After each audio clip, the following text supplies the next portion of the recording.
कर्मचारियों को कम से कम पैसा दिया जाए, किस तरीके से सरकार अपनी जिम्मेदारियों से बच सकती है। उन जिम्मेदारियों से बचने के लिए अलग अलग नियम, कायदे, कानून बना दिए जाते हैं, जबकि पूरा जो देश है संविधान से एक नियम, एक कानून से चलना चाहिए। जब 1 अप्रैल 2004 में केंद्र सरकार ने पेंशन की जिम्मेदारी से बचते हुए एक नया नियम बनाना चाहा, तो जो कर्मचारी नेता थे केंद्र सरकार में, मुझे कहना नहीं चाहिए, भारत रत्न स्वर्गीय श्री अटल बिहारी वाजपेयी जी से भी मिले, तो उन्होंने कर्मचारियों से पूछा कि देश बड़ा है या पेंशन। तो हर कोई भी जिम्मेदार भारत का नागरिक कहेगा भाई देश बड़ा है, बाकी सारे मुद्दे छोटे हैं। तो उन्होंने कहा जब देश बड़ा है तो पेंशन हम हटा देते हैं। तो मैं आज जो कहा भी जाता है अपने महापुरुषों से, जो प्रतिष्ठित लोग आ गए उनके जीवन का अनुसरण करना चाहिए।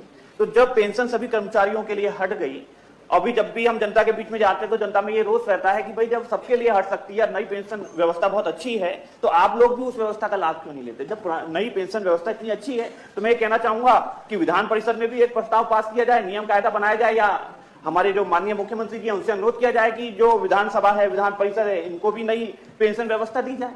जबकि हाईकोर्ट का कहना है कि जो पेंशन व्यवस्था है वो कर्मचारी का हक है, अधिकार है, कोई भीख नहीं है जो प्रदेश सरकार देती है।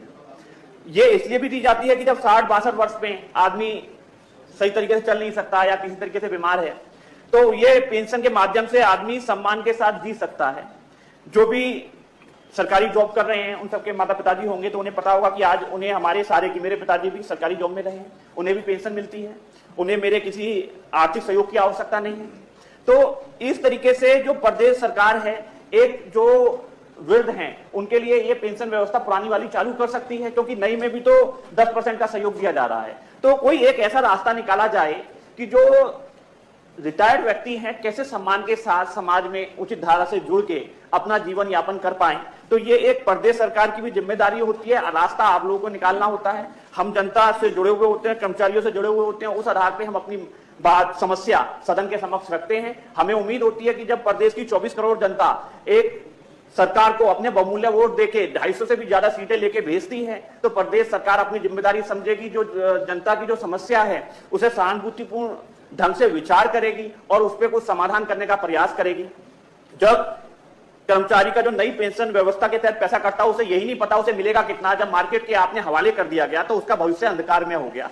इस अंधकार में भविष्य से निकाल के उसे उजाले में लेके आया जाए, ये मैं अनुरोध करूंगा। और इस पुरानी पेंशन योजना से जुड़े इस लोक महत्व के तत्कालिक विषय पर मैं चाहूंगा सदन की कार्रवाई रोककर आप चर्चा कराए जाने की भी मैं मांग करता हूं।